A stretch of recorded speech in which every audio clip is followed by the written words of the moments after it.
Hello everyone, and welcome to the Let's Play Newbie tutorial series for Stellaris version 2.7.2, the most recent version of the game as of October 2020. I'm your host, Colors Fade. It's episode 1.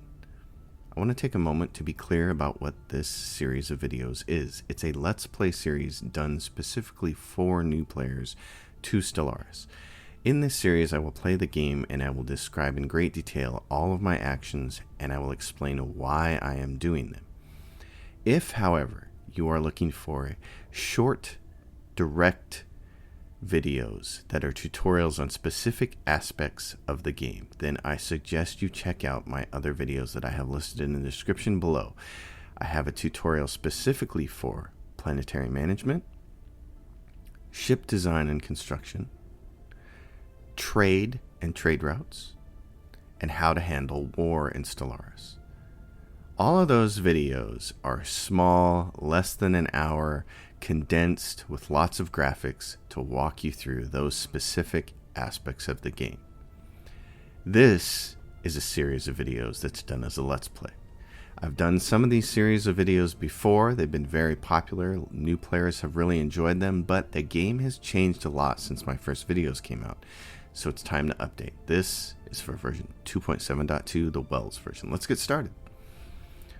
This is your opening screen. You can see I have some DLC installed. I'm going to cover that briefly. Utopia is probably the most important DLC that you can buy for Stellaris, and I highly recommend that you buy it if you're new to Stellaris. It offers you a bunch of really cool things, especially towards the end of the game. It has all the mega structures in it. So when you're hearing about ring worlds and Dyson spheres and matter decompressors, this is the DLC that gives you those things. I personally wouldn't want to play the game without it. The next is Apocalypse, which has a bunch of really cool things in it, especially if you're a warmonger. It has the planet-killing weapons in it. Megacorp adds mega corporations and a few neat things to it. It's not necessary. It's a DLC that I would recommend if you have the money, but if you don't, you don't need it. Federations is the most recent DLC, big expansion DLC that Paradox released. This gives you access to the Galactic Senate and to much more deep federation with the other factions in the Empire. I highly recommend this one. If you can't afford it, again, I still think the most important thing is Utopia. Below that, there are some story packs that I have installed. Leviathans. Synthetic Dawn gives you access to all the robot races and the Gestalt consciousness. If you want to play as a robot, this is what you have to have. I highly recommend getting it, but again, you can play the base game without it, and we won't be creating a species with it, so it's not that important. Distant stars and ancient relics are fun, not necessary.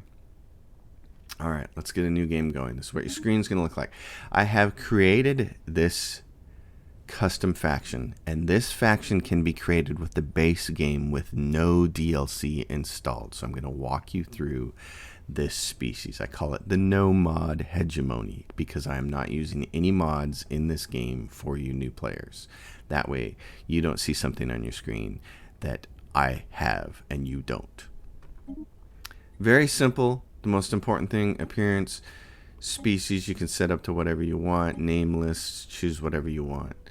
But when we get to the important part, okay, here's the traits. They're rapid breeders, so that they'll have a plus 10 population growth speed. Population growth on your planets is really important, so I have set the species up to be very good at it. They're nomadic, which gives them pop growth from immigration and reduces the cost of resettling pops from one planet to another. Let me briefly explain pop growth from immigration. In Stellaris, there is immigration and emigration. Immigration being when species come in somewhere, and emigration being they get pushed out.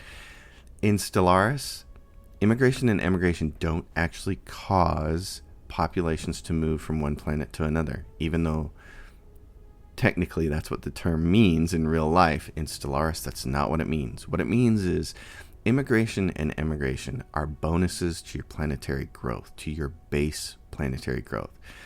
So, if your base planetary growth is a number like 3 and you have a bonus to that, it might be something like 4 or 5.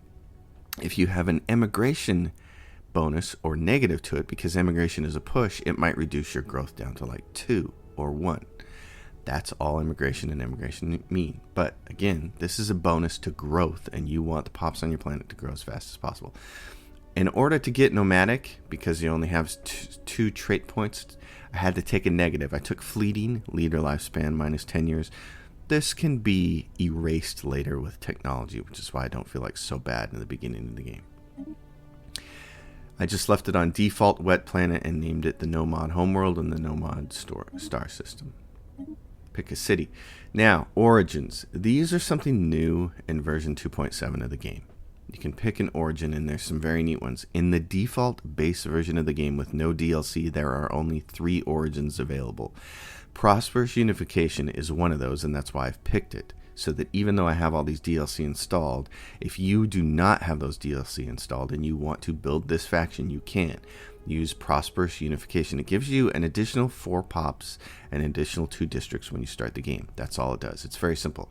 There are some really neat origin starts if you have various DLC installed. For instance, if you have the Synthetic Dawn story pack, you can have Mechanist, which if you start with, as it shows you, requirements, some degree of materialist, and does not have a Gestalt consciousness ethic, then you start the game with 8 pops being robots and the technology and infrastructure to build more, and robot upkeep is minus 5%. It's a great start, but you have to have Synthetic Dawn for it to work.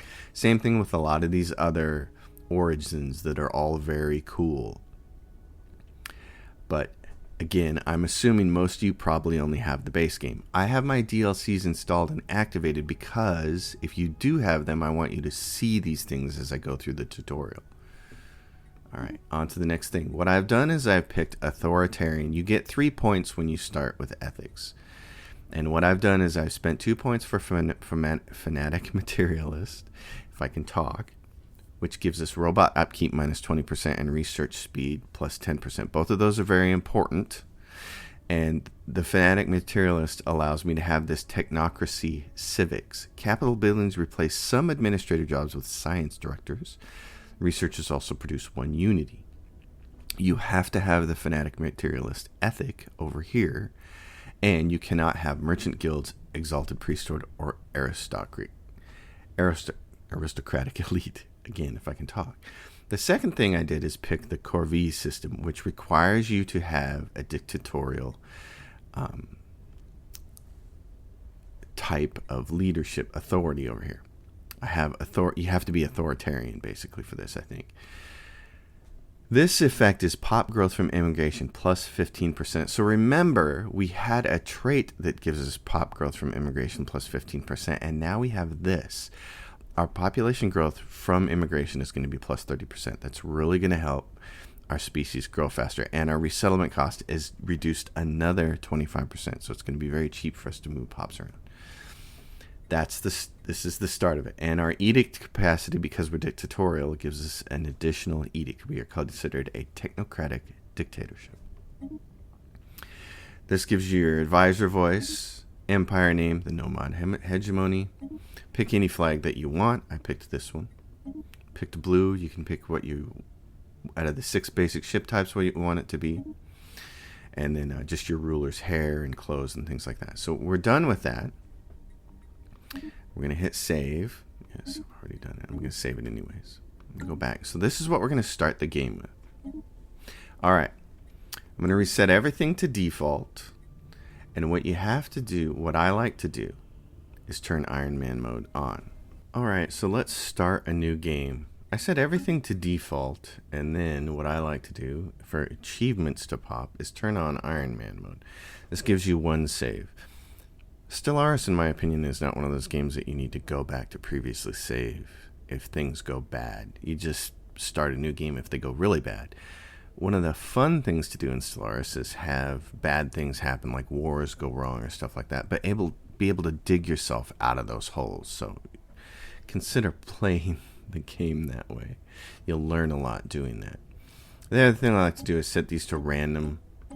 This randomizes these numbers. So let's go through this, what this is. When you set up your very first game, and I recommend for your very first game, definitely just use the defaults. It's absolutely great, but we're going to adjust a couple of things. There are 3 map sizes, which are basically, well, actually, I guess there's more than that. There's 5. There's 200, 400, 600, 800, and 1,000. And I recommend just sticking with the default of 600.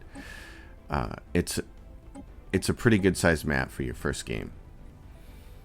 AI empires are going to be how many other enemy empires, potential enemy empires there are in the game. 4 to 9 instead of loading it up with 9. You can adjust this whatever you want it to be, and the game will randomize if you had this checked. Advanced AI starts are empires that are way out in front of you, and fallen empires are empires that are just really super powerful. And they're a huge challenge, and they're usually something you want to leave alone until late in the game when you can finally tackle them. Marauder empires are like miniature fallen empires. They're very aggressive. They're kind of like barbarians during the Roman conquest. And they're very aggressive, and sometimes they can be quite the threat to deal with. And they're more of a mid-game threat. They're very nice. They're a very good challenge. They're very fun to deal with. They're also slightly aggravating at times.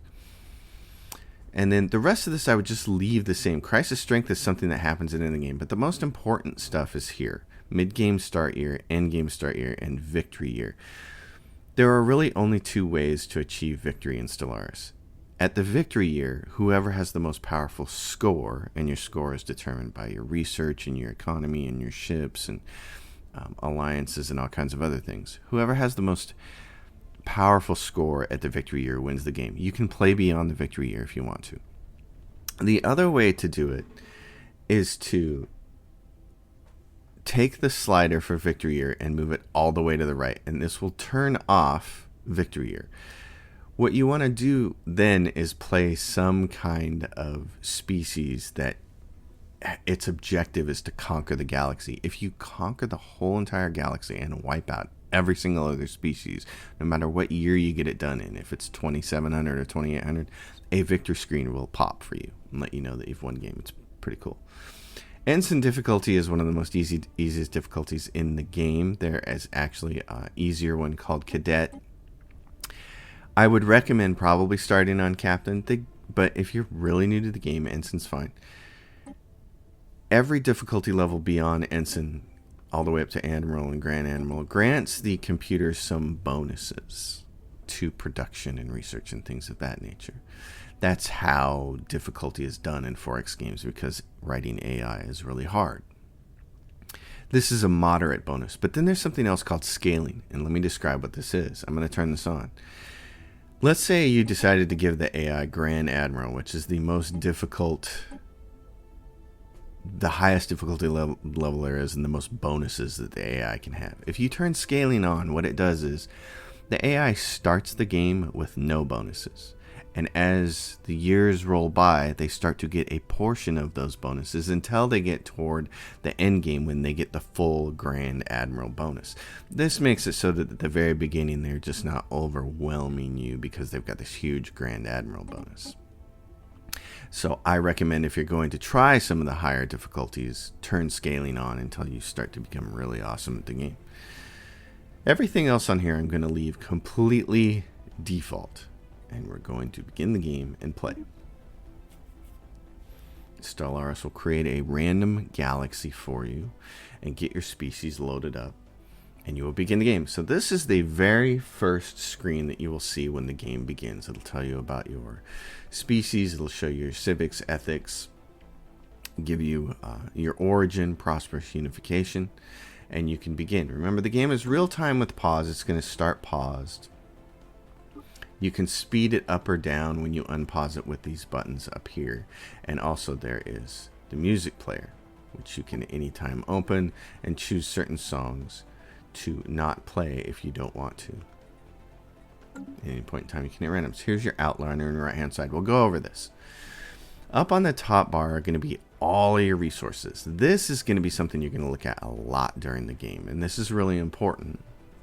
It looks more intimidating than it really is, and I'm going to cover the important resources as we get to them, as we need them, but I'll very briefly go over them. Energy credits, which everything in the game requires maintenance of some kind, and energy credits are a prime way that happens.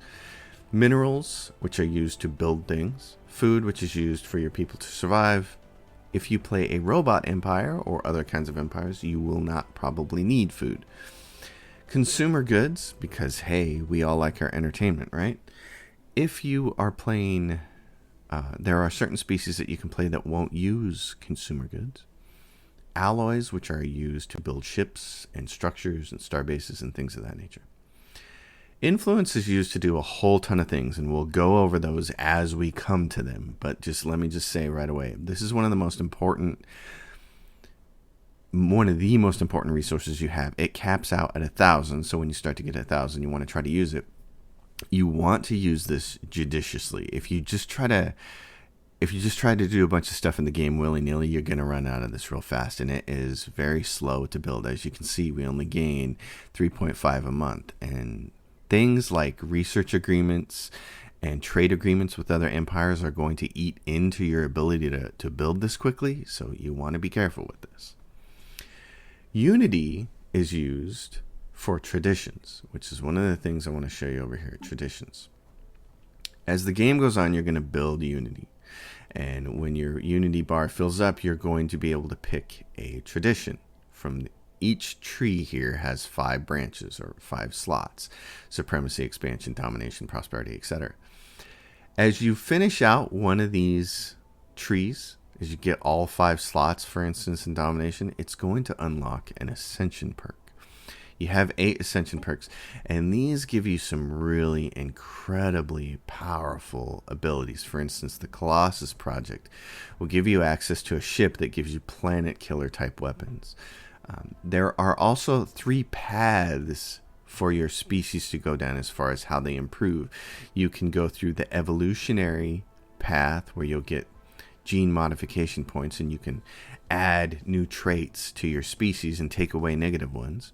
You can go down the robot synthetic trait tree and basically set your civilization up to eventually put their brains into robotic bodies and never have to worry about dying. Or you can go down the psionic line.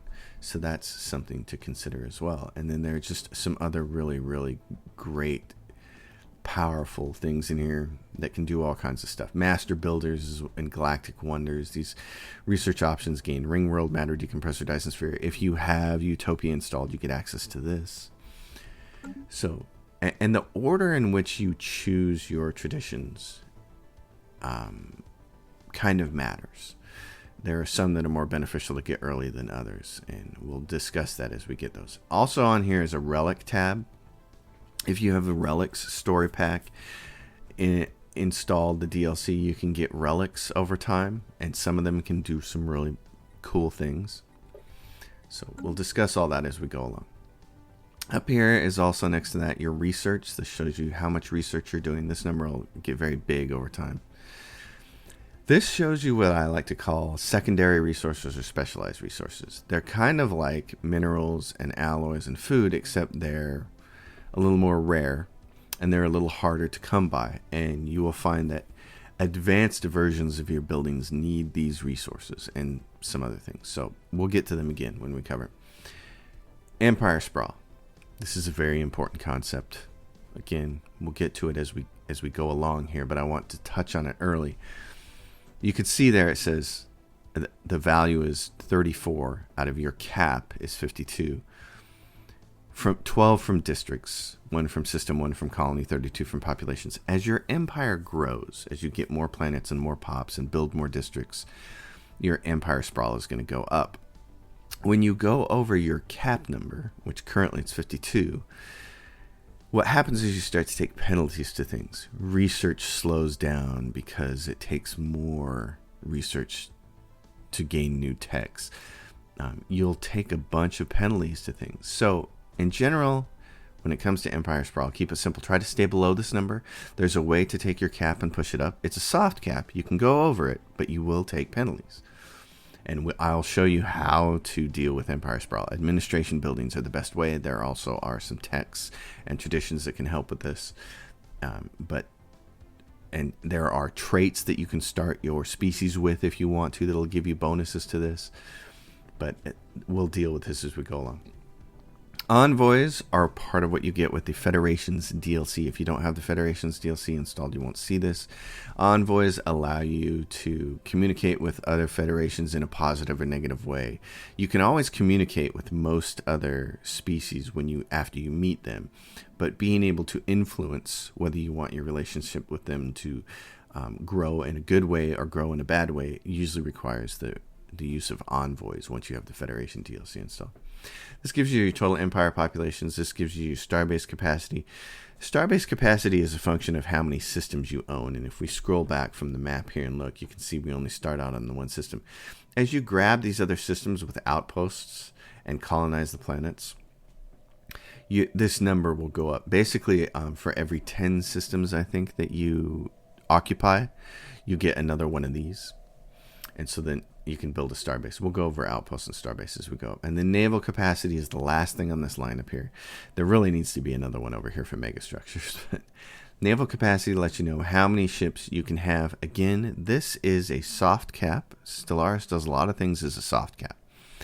You can go over this if you need more ships, but the maintenance becomes expensive. So you're going to take a hit over here with your energy. All right, let's go to our systems and our sector capital. The very first thing you want to do when you start off a new game is hit your research. That's what these tabs up here for these little buttons. That means that you have empty research. So let's just go take care of these. You have people in these research slots, and they are all going to have traits. For instance, this person has a leader lifespan of 25 years, which means as he ages, you can see the little number down here. It shows him his skill. He's a 1 of 5, and so he has small bonuses like 2% to research speed and 10% to survey speed. As he levels up, those bonuses get bigger. That's why leader lifespan and the rate with which they earn experience are important for your leaders. You saw at the very beginning, I made sure to take a -10 to their lifespan so that I could get another trait that I thought was more important. Eventually we'll want to, through technology, you can boost this so that they live much longer and they gain experience much faster, and they'll be able to do things like reach skill levels of 10 of 10. For now, this is what we have. So from the physics tree, you have these starts. And energy credits from technicians, 20%, physics research from researchers. We don't have a lot of researchers right now, so this isn't as important. Energy credits from technicians, we don't have a lot of those right now either, but I'm going to choose physics from research. There will be more of these as time goes by. Some of these technologies are repeatable technologies, and you're going to see them pop up over and over and over again. But basically, my general thought process is anytime I can make my research better and then get a technology afterwards, I think that's the best thing to do. So whenever a research option comes up that is make my research faster, I will generally choose it first. Like this, society research from researchers plus 25% now. The caveat here is there are two other ones here that are awesome. One is pop growth speed plus 10%, and the other one is monthly unity, which we saw up here. This allows us access to our perks and additional edicts for our campaigns. Both of these are really good. What I'm going to choose is pop growth speed. Once you pick a technology, the two that we had there as choices, they're not guaranteed to come up as choices the next time when this research gets done. So don't just think, oh, it'll be there next time. You may have to go through a couple more iterations before it shows back up. That's the way Stellaris' kind of randomized research works. There are ways to get more choices, and there are ways to make rare research show up faster. Here is you're going to see a lot of weapons stuff and structures and things in this, in engineering. Corvette hull hit points, coil gun, and ceramo metal armor. This little lock right here that you see on this, what that means is it unlocks other technology that can be very important for you. There are things hidden behind this, but you can't, in Stellaris, you can't see the full tree. You kind of learn the tree over time. Right now, what I'd really like to have early in the beginning of the game is an extra 100 hit points for my Corvettes, because you start with the smallest ship in the game. All right. Now we're going to go down there, Empire Capital, and we're going to start talking about buildings. Now remember, I have down in the description below a whole tutorial series dedicated just to planetary buildings, to dealing with districts and buildings. But I will briefly cover some of that right here. Your planet is split up into two parts, districts and buildings. Districts are these generic things. They're city districts, generator districts, mining districts, and food. Every planet is going to be different with the layout of their districts, and based on the size of the planet will determine how many districts they have. You could see this planet here actually has a ton of food districts, and then it's got a modest amount of generator and mining districts. As you go through the game and you colonize multiple planets, you want to start to specialize those planets. At some point in time, we may decide that the best thing to do with this planet is specialize it in food as far as its districts go. Other planets will have tons of mining districts, and you'll be like, oh yeah, I'm specializing it for mining. But here in the beginning of the game, when we only have the very first home planet, what we really want to do is just kind of do a little bit of everything, because you need research, and you need consumer goods, and you need alloys, and you need administration, you need minerals, you need generators for energy credits up here, and you need food. You need everything. So at the beginning of the game, you're asking your home planet to do a lot of work. That's why colonization is so important. Every 5 pops, one of these building slots is going to open up. That's why when you first start the game, you're not going to have any available to you, because unless you choose this origin, which gives you additional districts and additional people to start the game with, we have a chance to put some things in these buildings and build them. But again, buildings cost minerals, so I'm not even worried about building anything yet. You'll see, for instance, none of these things we can build because the mineral cost of them is 360. We're lacking. So they're not going to be able to build anything off the bat anyways.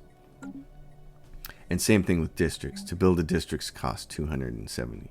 We don't need to worry about that right off the bat. There are also some planetary decisions that you can do, things like declaring martial law, declaring population controls. There's a bunch of stuff. We'll get to those as we need them. City districts are one of the most important things, and I want to touch on this right away. City districts provide a lot of housing. Right now, at the beginning of the game, they provide 5 housing. Later on, they're going to provide up to 8 housing, because technology is going to allow you to do that. These buildings over here generally are just going to provide only jobs. And some of these buildings can be upgraded. In fact, all 4 of these buildings here can be upgraded to provide 5 jobs and then 8 jobs. Providing your people with more jobs is fantastic, but if they don't have anywhere to live, they're going to get cranky. And so you want to balance all of these things that give jobs, including these over here, with housing. You have to commit some of your districts to cities for housing. There are buildings that you can put up here called luxury housing, but they provide much less housing. In fact, luxury residences can be upgraded to paradise domes, but still, they're never going to provide as much housing as a city district, and they waste a building slot that's not producing things like alloys or consumer goods.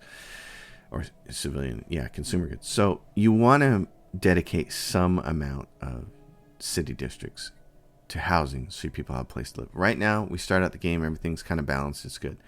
Another thing is, you'll notice up here, these slots down here have hash marks through them, and this shows you all your districts that aren't built yet. You have 5 that haven't been built. The ones with the hash marks through them mean you can't access these until the blockers on them are cleared. So what we have is industrial wasteland, which means that this district over here for food, it can't ever be built on until this blocker is cleared. And you'll need to unlock the technology that allows you to clear these blockers. Each one requires a specific type of technology to unlock. For now, it's not a big deal. We're not going to worry about it. All right. You start the game with a construction ship, a science ship, and a small, tiny fleet of 3 corvettes, which are basically kind of unnecessary for anything right now.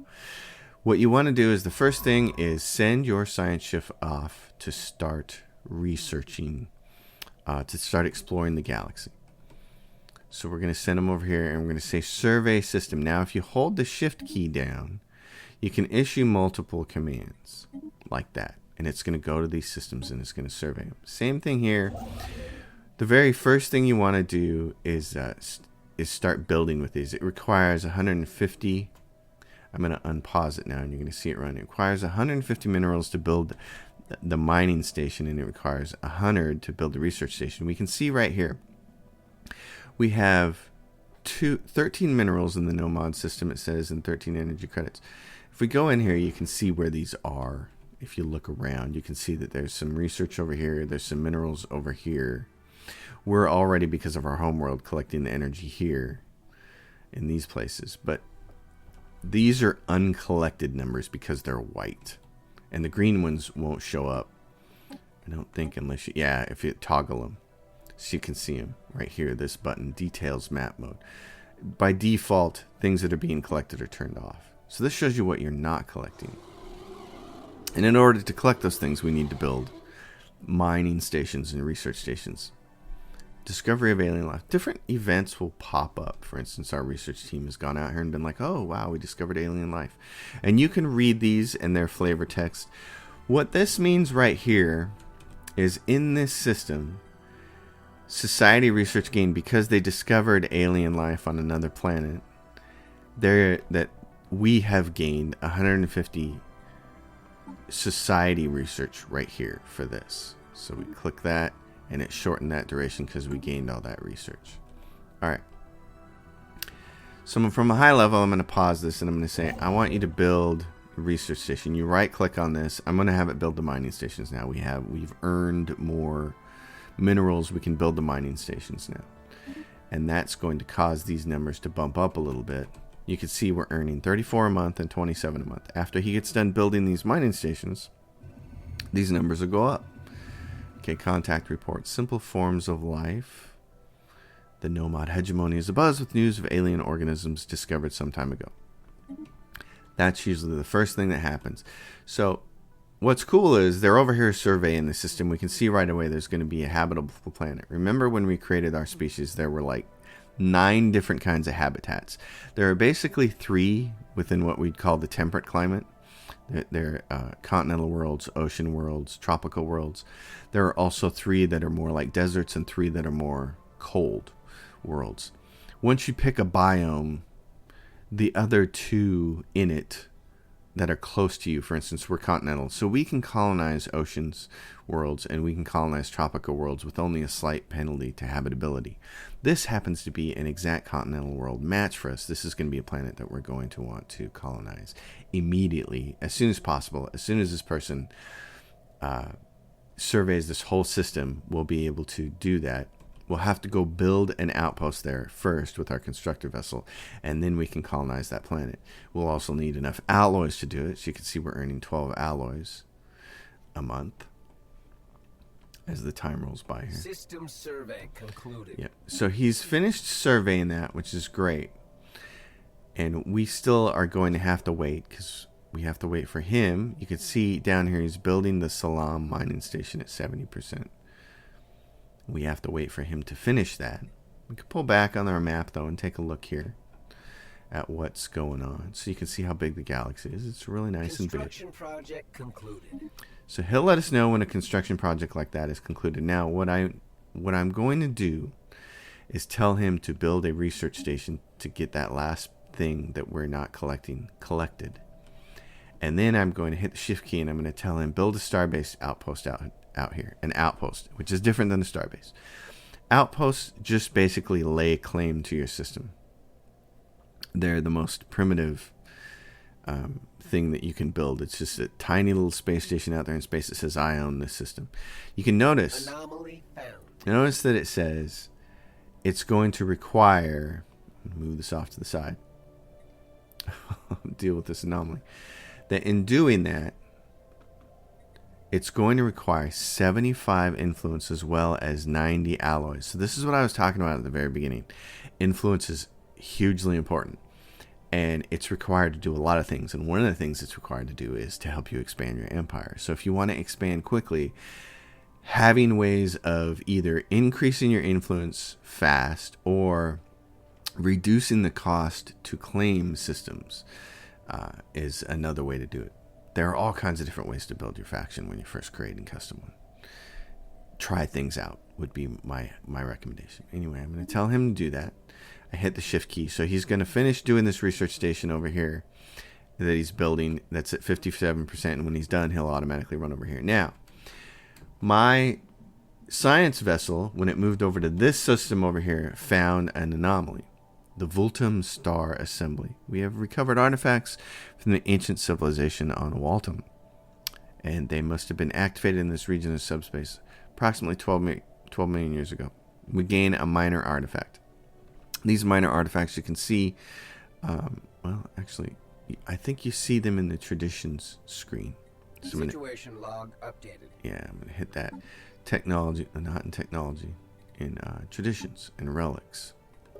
So we gained a minor artifact. And these minor artifacts, as you can see, if we get them up enough, you can do things with them. For instance, we could take this one minor artifact and we could sell it for 500 energy credits if we wanted to. Or if we save some of them up, we can do things like this. Discover precursor insight, learn the location of a precursor site. Museum exhibit, which becomes a planetary decision, which lets you do something on a planet. For instance, you could see that on our homeworld under decisions. If we go down here, send artifacts to a museum. It requires 2 of them, and our culture worker output becomes 20% for 120 months. So those are the things that you can do with those, but you can see those through traditions and relics via the F8 key on the relics here. And I believe that the only way you're going to see these is if you have the Relic Pack DLC installed. All right. So we're back to here. This science ship is down here now doing this system. This is an ocean world. Right now it shows up as orange. And when he gets done surveying it, which right now we can zoom down here and see. Okay, so now we get contact remnants. Intelligent life taunts with pointed absence. Reads a popular Newsnet post on Nomad. The people of the Nomad hegemony are apparently finding some humor in the fact that the lower forms of alien life are now a matter of public record, but potential equals from other stars continue to elude us. Every time you start a new game of Stellaris, you're going to get one of a group of story trees that are going to lead you to some sort of thing like an extinct species and potentially a really cool planet or cluster of planets or ring worlds or something. And so that's what that's about. Here comes our ship. It's going to run around. It's just surveying all of the points in the system that are of interest. And so as it surveys this rock over here, you can see when it got done survey, now there are 2 minerals here that you can harvest if you build, if your construction ship comes and builds a mine on it. This is trade right here, and we'll get into trade later. There's some energy just by virtue of this ball here.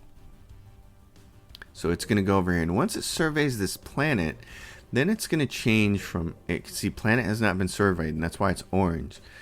Once it's done being surveyed, then it's going to change to a habitability color. Now, if it's a desert, if it were a desert, or if it were a desert or if it were cold, those are the biomes that we're not good with, then it's going to show up as red.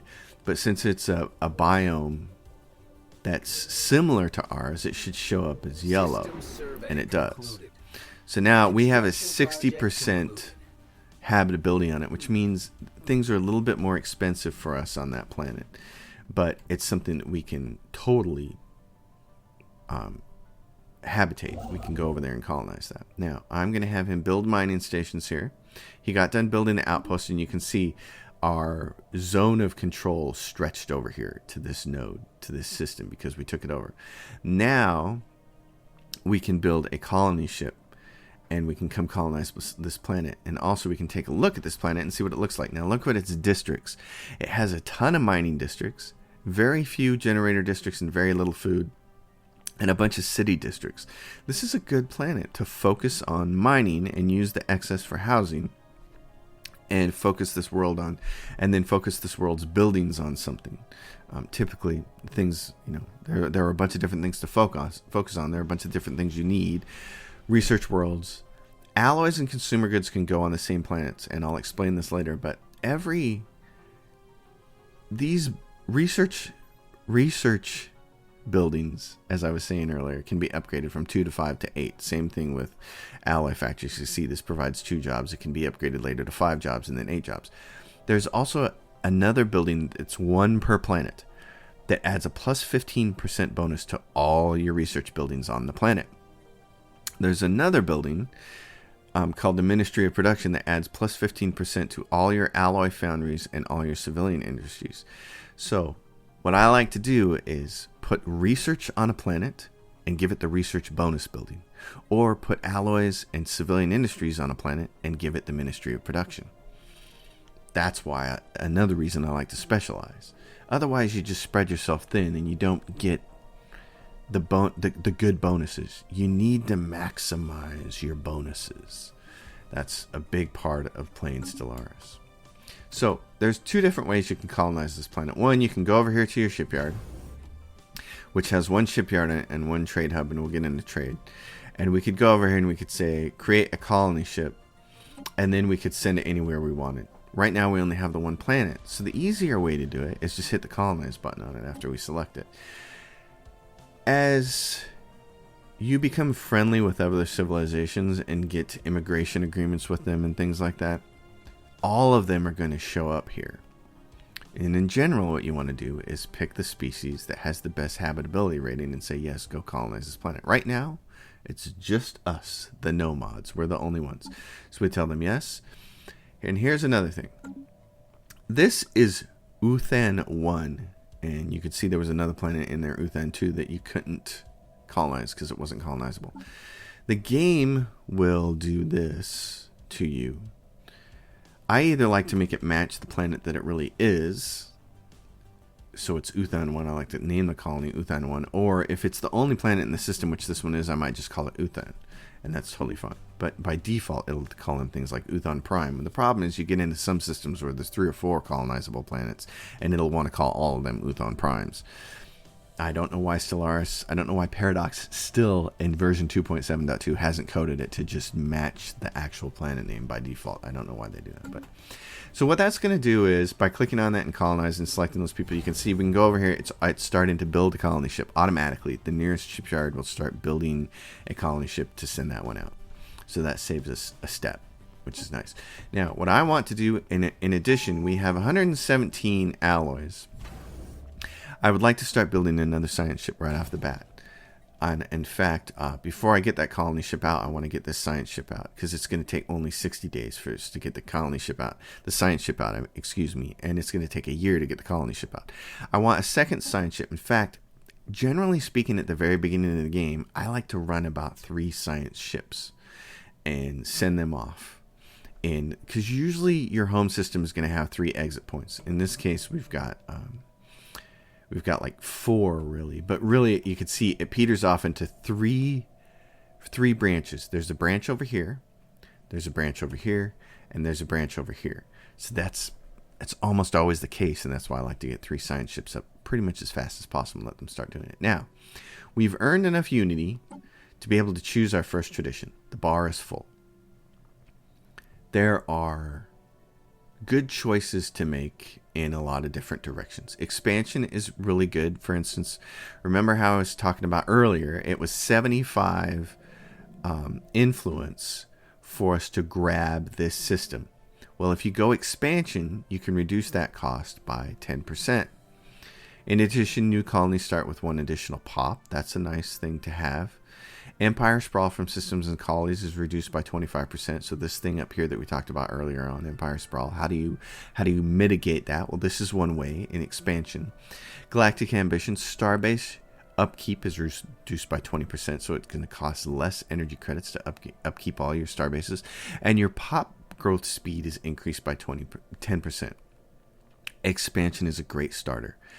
The other one that I like to do is Discovery. Boldly Go. Survey ship speed is increased by 35%, and the one below that I really like is Research Station output is increased by 10%. Research alternatives are increased by 1. So right now, when we're in research and you're choosing a new technology, you only have 3 choices. Well, with this, you get 4.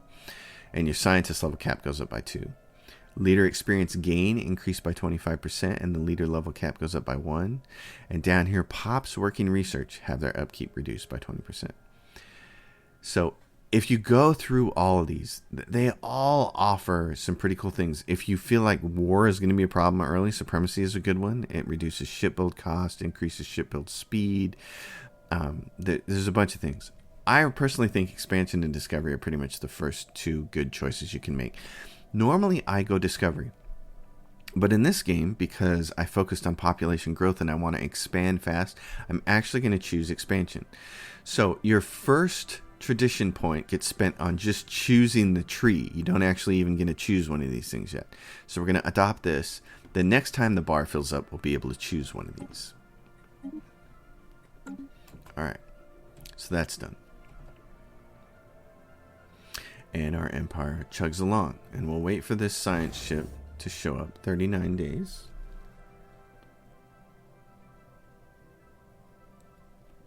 And this is the beginning of Stellaris. One other thing you'll notice down here, if I click on this science ship, it'll show you that there's anomaly in this system, and I elected not to inspect it. This is a low-level anomaly. You can there will be anomalies all over these systems, and as your science ships run into them, the dialogues will pop up and say, do you want to study this anomaly?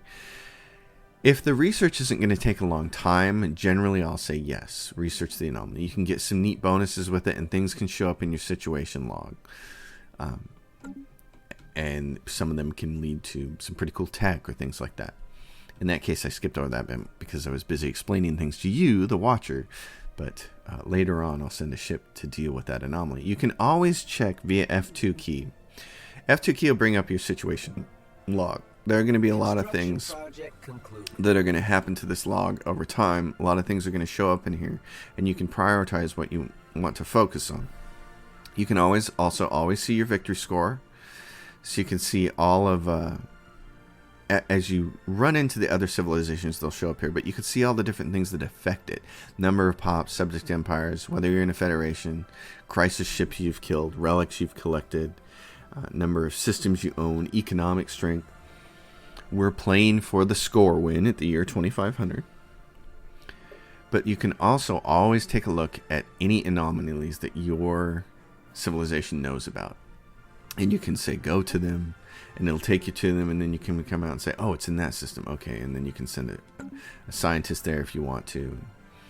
Now, in this case, what I'm going to do with my construction ship here is send him over here to build a starbase there again. 75 influence for that outpost. And our science ship came out of our starbase. It's down here, floating around somewhere. I don't zoom in very much. That's up to you. But it can't do anything interesting until you give it a leader. And right now, 3 of our leaders are busy doing tech, and the other one is busy in the science ship, so we have to hire somebody. Now, this is where things get interesting. You noticed all of our other science leaders have some pretty generic abilities. These people have research speed plus 5%, and these people have leader lifespan. These folks over here are the ones we can hire. There's always only ever 3 choices, and they change over time. These people have specialties. For instance, this person has a research speed specialty of 15% in industry. This one has 15% in materials, and this one has 15% in field manipulation. And they're all level 1. Generally speaking, what I like to do is hire the youngest person so that they have a chance to earn as much experience over their life and potentially reach their level cap. And notice we saw earlier, this person has a skill level of 1 of 5. But when you take the tradition down here and you adopt this tradition, notice this leader level cap goes up by 1. So then there'll be a 1 of 6. 6 will be the cap. You can get their caps really high. I think that somewhere in 10 seems pretty normal to me. At any rate, we're going to go hire this person. So I'm going to hire this person in field manipulation, and I'm going to put him in that ship. Now, the other thing I'm going to do, you don't have to do this, but if we were researching something that was field manipulation, it would pay to swap these 2 people so that the 15% bonus would make this research go up faster. But right now it's not field manipulation, so this person's 5% bonus would actually be more beneficial than putting the field researcher in there. And I'm going to tell this person, go up here and survey this system and survey that system. And he's going to do that. He or she. They're going to do that for us. And now we're back to just kind of letting the clock run and letting the game do its thing. Now, this red thing showed up here, and it means unemployed pops. You're going to see this a lot in the game, and there are various ways to deal with this. The first thing to do is create a job for this person, and we have a lot of choices. We could go in here and we could build a mining district or an energy district or a food district. City districts provide one clerk job. Later on, I think they'll provide 2 through research. Or we could build an open building slot right here. We could build something. What I like to build early in the game, there's a couple different things. And I'm glad we have the slots to do. The Autochthon Monument. Now, every species that has this, some of them are called something else. Some of them have different names. But the Autochthon Monument is going to give you culture. You can see what it says. It's going to provide you with 2 jobs. The upkeep is 2 energy. Culture workers turn consumer goods, these things, into unity and society research. Now, the society research is a nice bonus, but more importantly, it gives you this unity, which, of course, you can use to more quickly unlock your traditions. So, building an Autochthon Monument early is one of the things I like to do. The other thing I like to build really early is this, a commercial zone. For one reason, it provides 5 clerk jobs right off the bat. Remember, a city district provides 1. Clerk jobs build trade in a system. Now, we can go down to our home system here on Nomad, and we can turn this on, and we can see that it's creating 12 trade, and we're collecting it because we have, on our Starbase, a trade hub. Each trade hub grabs trade up to 1 system away. So if we wanted to collect trade over in this system, for instance, we would need 2 trade hubs on here, because it'd be 1 system and then 2 system. Right now, since we've got 1 on here, it's collecting all this trade in this system. That's all trade is. It's not actual routes and ships and people actually going. Trade in Stellaris is very simple. It just shows up in a system. Like here, there's 3 trade down here. And we're collecting it because it's green. You can see that because our trade hub stretches 1 system away. You can see over here, there's 2 trade over here. The number is white. We're not collecting it. We would have to build another module here to collect it. But what happens is, on your planet, when you build this commercial zone, right now we have 1 unemployed pop. But if we had 5 unemployed pops, all of them would be taken up by these 5 jobs. These produce trade in the system, which directly get turned into energy credits. And trade is one of the most important things you need to do, and it's one of the best ways to help boost your empire's cash flow and keep you solvent. For right now, because I want to get traditions faster, I'm going to build an Autochthon Monument. It provides 2 jobs, which means it's going to take this guy who's unemployed and it's going to give him a job. But since it's a building, it's also going to pull someone up from one of these lesser jobs. These are lesser jobs. So whenever you create a building like this, that's exactly what it's going to do. It has 2 jobs. It's going to pull somebody up. So you're going to see something like minerals or food or energy dip down because one of these people down here is going to be called up. It's like, hey, you got a promotion. And you can see your populations down here. Who's working what? We have 1 unemployed person down here, and you can see who's doing. This is called a specialist job. Artisans, bureaucrats, enforcers. And so when we create that job, it's going to be a specialist job, and it'll pull somebody up automatically to be in it. Strategic resource discovered just means that volatile motes, secondary resource, was discovered over in this system up here. Now, if you're down here and you're saying, well, okay, comet sided, great. You're down here and your people, one of the things you can always do is specify a job for priority. And what that means is when new pops grow on your planet, they will first go to that job. And then if all those jobs are full, then free pops will start working these other jobs. So if we said the most important thing to us was mining, and we have open mining jobs and if we had open generator jobs, open mining jobs, and open food jobs, if we prioritized mining, a new pop would go to mining first, and then they would go to these other jobs. Right now we have unemployment because all these jobs are full. But that's what you can do. You can prioritize it, and that puts a little flag on it, and it says, I'm prioritizing technicians. So any person, any new person to the planet, when a pop grows, it'll take that job. Over here, this is what I want to talk about, pop growth. Obviously, we did a whole bunch at the beginning of the game to create. We gave them rapid breeders so they grow 10%. And we gave them things to help with immigration to make them grow faster so they get high bonuses better. Every month, a population is growing. You can see that we're at 12.2 out of 100. When it gets to 100, a new pop is produced. In general, the way population growth works in Stellaris is like you're going to see, like I said when we were colonizing that planet, eventually over time you're going to have a lot of populations in your empire. You're going to have a lot of species. Right now we only have us. And all these species are going to have different continental preferences. You can see we have a preference for continental worlds, and we're okay with tropical and oceans. We suck at everything else. Well, you're going to end up with other species that are like really great at Arctic or really great at tundra. So on this planet, because it's a continental planet, what's going to happen is Stellaris is going to try to grow the populations on it that have the best habitability. So if you have a species that has 100% habitability on an ice world, but it only has 20% growth on a 20% habitability on a continental world like this, it's not going to try to grow that pop here. It's going to try to grow one of these guys. This is for robots, and this will show you anybody that's declining because you're purging them, for instance, if you want to get rid of an enemy.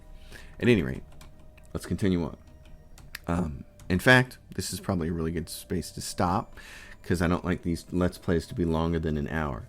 So I want to halt here. This is episode 1 of the tutorial. As I said, I'm going to explain everything as I go along and tell you why I'm choosing it, why I'm making the decisions that I'm making. 2.72 of the game. I wanted to show everything off. A lot of people have been asking me questions with my tutorials. Are you going to do this? Are you going to do that? It just seems like the game has changed so much in the last couple of years. It seems like it's best to provide a new tutorial that's updated to the game. So here it is, folks. I hope all you new players like it. I always save this. If you've never watched any of my videos, I always save this for the very end. If you like the video, give it a thumbs up. If you like the channel and you're not subscribed, please subscribe. If you want to support my Patreon, it's linked in the description below. And if you have a question or comment, drop it down below. Also, if you're commenting on something specific in the video, please take the time to use a timestamp and roll it back about 10 seconds. If at the 17 minutes and 15 second mark you want to comment about a science ship or something, write in your comments 17:00. What do you think about this? And I will click on your timestamp and go straight to that point in the video, and I will do my best to answer your questions or your comments. That helps with the interaction on these videos and on my channel, and I appreciate all of it. As always, folks, thanks for watching. I'll see you next time.